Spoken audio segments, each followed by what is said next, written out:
Hi, today is day 21, Wednesday, and here are the notes. I'm going to go ahead and zoom out. If you want to freeze them and make sure they come in nice and clear, we're going to be finding the zeros. This is something that we're kind of familiar with, just adding one little tiny bit to it. So remember, zeros is the same thing as solutions, which is the same thing as x-intercepts, which is the same thing as roots. So any of those, you would do the same thing. And it's exactly what you think. You're just going to find the x-intercepts, the solutions, the roots, the zeros. So for this one, if you saw a graph and it said, what are the zeros? Find the zeros. You're just looking for the x-intercepts. So your zeros are going to be -2, 0, 1, and 3.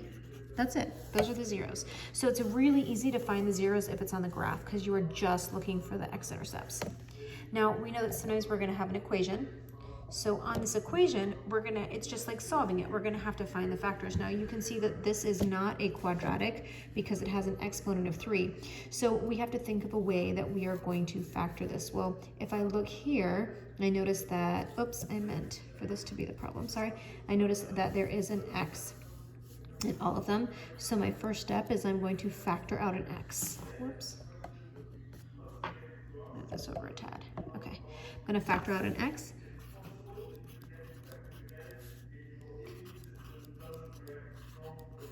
Okay, so now this is still not a quadratic. I know right in there is quadratic, but because of this, it's a cubic function. You don't have to know that so much.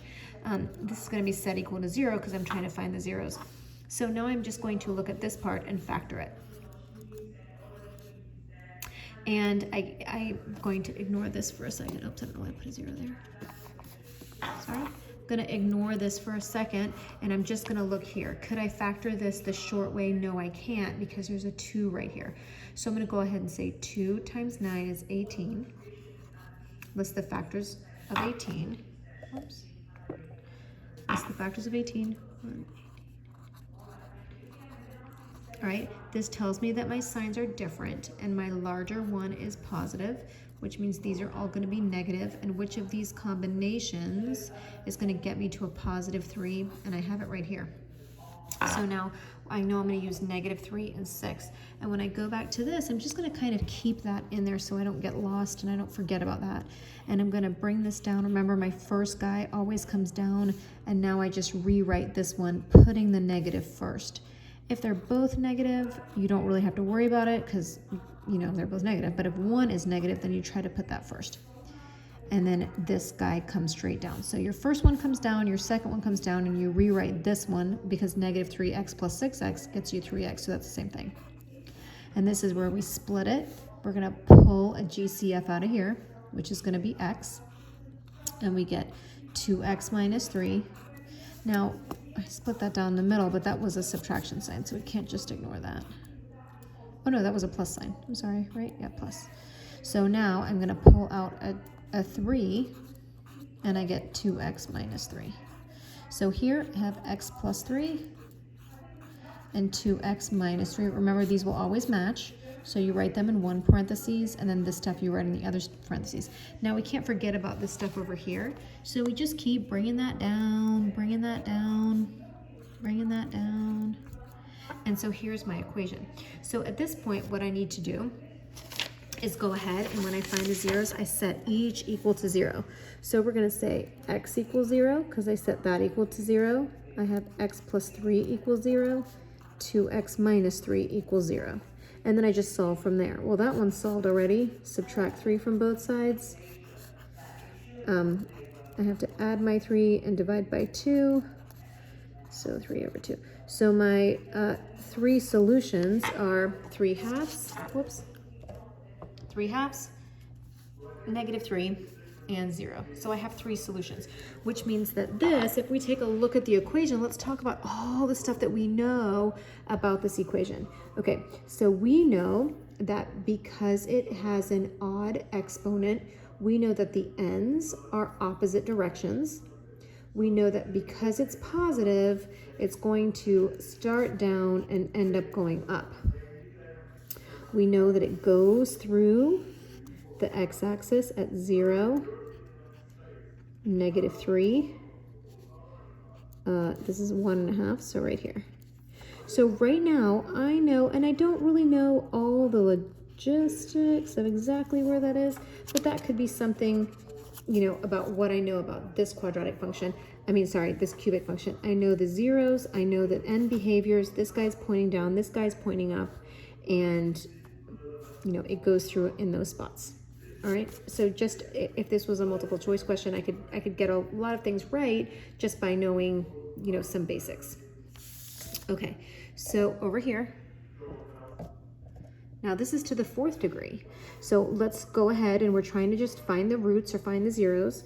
So, I'm gonna factor out an x squared, and now that gets me x squared minus 4. Now when I look here, I have to remember this is a difference of squares. So this is a tricky one, and I'm gonna set this equal to 0 because I'm trying to find my zeros.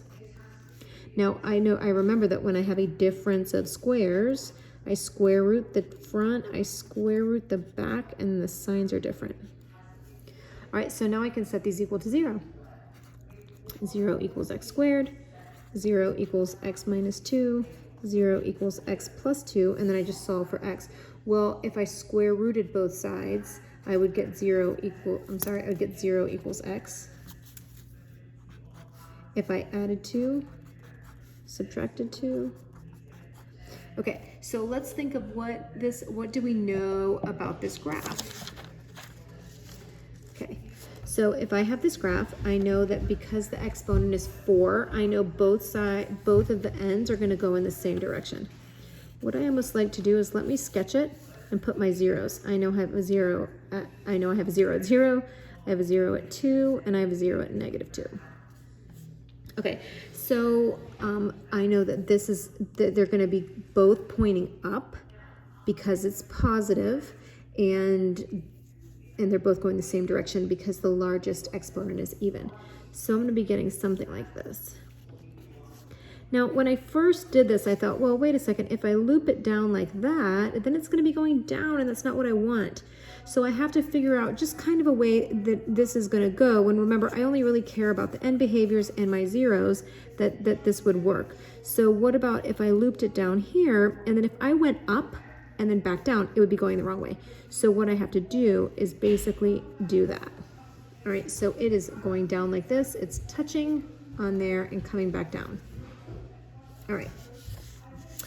Now sometimes it's even done a little bit easier for us, like they've set it like this, or maybe that just says f of x and it asks you for the zeros. So then all you have to do there is set each one equal to 0. So x equals 0, x minus 2 equals 0, x plus 4 equals 0, and then solve each one. Well, that's done already.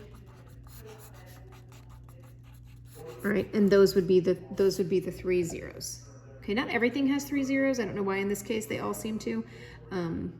And then you could say, well, you know that the exponent here, because you would have x times x times x, would be x cubed. Okay. All right, so let's look down here. Once again, if our goal is to find the zeros, okay, I'm going to set it equal to 0.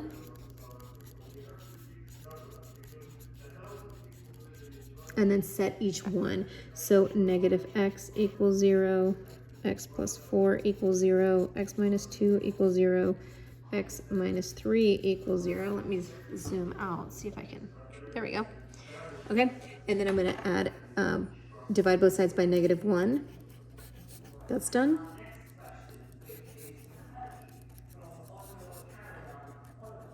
Kind of just done each one for us. Now, if we take a look at this and we say, okay, this is x times x times x times x. So this is going to end up being x to the 1, 2, 3, 4th power, right? So what does that tell us? It tells us they're going the same direction. So if I had to put my zeros, I'd say one's at 0, one's at -4, one's at 2, and one's at 3. So if I know this starts off with a negative, so I know that from here it's going down, from here it's going down because they're both going the same direction, because it would be x to the fourth, which is even, and this is negative, so they're both going down. And now I kind of just have to work out these, and in Algebra 2 you're going to get a little bit more of where exactly they're going to go. Right now we're just going to ask you for the zeros and the end behavior, but if you're wondering, you know, how can this work? Well, if it went down, went down, went down, oh, that one works kind of easily. Okay, so that's really what I want you to get out of today is where are the zeros, whether they're given to you like this, which is a little easier, if you have to factor the long or the short way, or a graph. Okay, where are the zeros? And then you can kind of get a little sketch of what it looks like. Don't worry so much about like how high that should go or how low that should go. Just get a gist of what it would look like, okay?